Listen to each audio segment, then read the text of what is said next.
Hello NEET aspirants, कैसे हैं आप सब लोग। आई होप आप सब बढ़िया होंगे। This side Mohit senior, welcome back to our YouTube channel. जैसे कि आपको पता है, आज नीट 2024 के एग्जाम रद्द को लेकर सुप्रीम कोर्ट के अंदर हियरिंग थी, याचिका जो डाली गई थी सुप्रीम कोर्ट के अंदर नीट 2024 एग्जाम को रद्द को लेकर, रिजल्ट को लेकर। तो इस हियरिंग के ऊपर सुप्रीम कोर्ट की तरफ से बहुत बड़ा जो मेजर डिसीजन आया, एक खुशी वाला जो डिसीजन है, बहुत सारे बच्चों के लिए सामने निकल कर आया है। सुप्रीम कोर्ट ने एक बहुत बड़ा जो डिसीजन लिया है नीट 2024 एग्जाम को लेकर।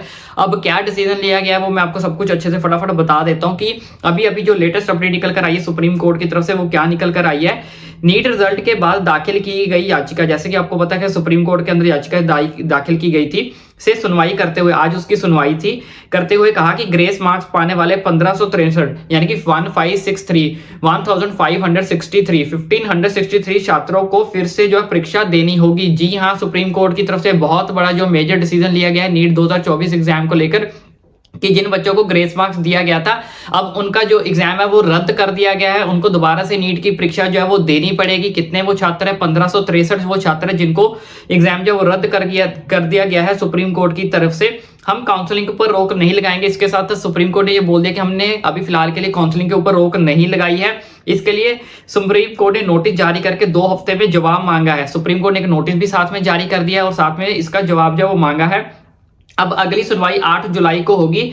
जस्टिस विक्रम नाथ और जस्टिस संदीप मेहता की बेंच नीट यूजी के मामले में सुनवाई कर रही हैं। एनटीए की तरफ से यह कहा गया है कि छात्रों का डर दूर करने के लिए, एनटीए ने कहा कि अगर छात्रों का डर दूर करने के लिए यह निर्णय जो वो लिया जा रहा है। नीट यूजी 2024 की परीक्षा में जिन उम्मीदवारों को ग्रेस मार्क्स मिले थे, यानी कि जिन बच्चों को ग्रेस मार्क्स मिले थे, उन्हें फिर से परीक्षा देनी होगी। जी हाँ, मैं आपको ऑलरेडी क्लियर कर चुका हूँ। जिन बच्चों को ग्रेस मार्क्स मिला था उनकी परीक्षा जो है वो रद्द कर दी गई है। अब उन सारे बच्चों को जो है वो क्या करना पड़ेगा, नीट का एग्जाम जो वो दोबारा देना पड़ेगा।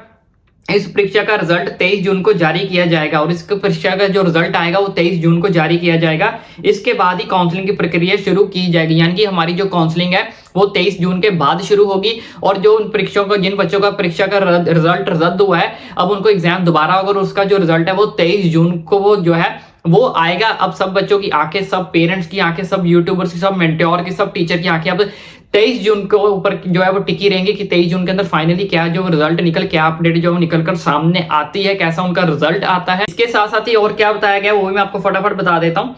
याचिकाकर्ताओं ने काउंसलिंग पर रोक लगाने की भी मांग की थी, यानी कि हमने काउंसलिंग पर रोक लगाने के लिए भी बोला गया था।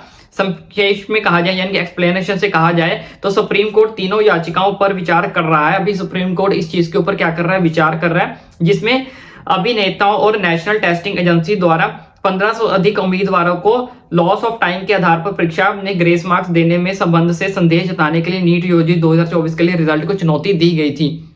यानी कि उनको जो ग्रेस मार्क्स है वो किस बिहाफ पे दिए गए थे, किसकी वजह से दिए गए थे, जबकि एनटीए ने इस चीज का जो जवाब दिया था वो टाइम, यानी कि लॉस ऑफ टाइम की वजह से उनको जो है वो ग्रेस मार्क्स दिए गए थे। फिलहाल यहाँ पे नहीं ये बताया गया कि जो बच्चों का रिजल्ट रद्द किया गया है वो 1563 बच्चों का, उनका जो एग्जाम है वो दोबारा कब होना है उसकी अपडेट जो आई थिंक वो एनटीए देगा। लेकिन रिजल्ट के बारे में इन्होंने क्लियर कर दिया कि जो रिजल्ट है वो 23 जून को आएगा और 23 जून के बाद ही हमारी काउंसलिंग की जो प्रक्रिया स्टार्ट होगी। बट हम ये भी अभी तक चाहेंगे कि हमारी जो काउंसलिंग है वो भी किसी ना किसी तरह स्टे लगे, उसके ऊपर भी हमें जो है इंसाफ मिले। तो हम इसी चीज के ऊपर अभी तक अड़े रहेंगे जब तक हमें इंसाफ इस चीज के ऊपर नहीं मिलता है। तो आई होप आपको भी ये न्यूज है वो अच्छी लगी होगी कुछ तक, तो जो सुप्रीम कोर्ट ने हमारे फेवर के अंदर जो वो डिसीजन लिया है। तो आई होप आपको ये चीज अच्छे से अब समझ लगी होगी। इसी तरह की सारी लेटेस्ट अपडेट पाने के लिए, एडमिशन के रिलेटेड, काउंसलिंग के रिलेटेड, कौन सा कॉलेज आपके लिए बेस्ट रहेगा, किस कॉलेज की कितनी कट ऑफ जाती है, ईच एंड एवरी अपडेट आपका भाई आप तक पहुंचाएगा। तब तक पहुंचाता रहेगा जब तक आपकी किसी अच्छे कॉलेज के अंदर एडमिशन नहीं हो जाती। इसलिए चैनल को सब्सक्राइब करना ना भूलें ताकि आने वाली सारी की सारी अपडेट्स आपका भाई आप तक इजीली पहुंचा सके और आपको पता लग सके कि कौन सा कॉलेज आपके लिए जो बेस्ट रहेगा, किस कॉलेज के अंदर कितने कितने नंबर के ऊपर जो है वो कट ऑफ जाती है, कितने कितने मार्क्स पे आपको जो सीट मिल सकती है। इसे चैनल को सब्सक्राइब करना ना भूलें।